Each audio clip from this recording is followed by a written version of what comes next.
Nabangga ka? Tinakbuhan ako, nakabali na. Asawa ko yung kaso patay na. Kilala niyo yun, yung naka-wheelchair na matabang babae. Yung dati rito kami, patay na asawa ko. Ano yan? Pambinta mo yan? Ibenta mo yan, ibenta. Ang gastos ko araw-araw. Gastos araw-araw. Tabi mo muna yan dito. Baka masagi ka pa uli eh.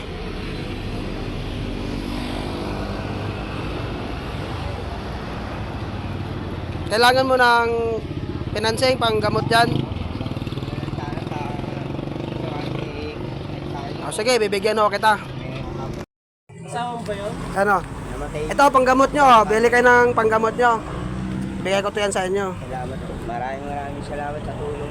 Sige ho, walang problema ho yan. Mag-ingat po kayo ulit para hindi kayo ma-aksidente. Maraming salamat.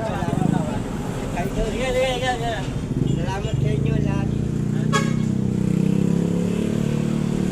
Sige, ingat ho kayo.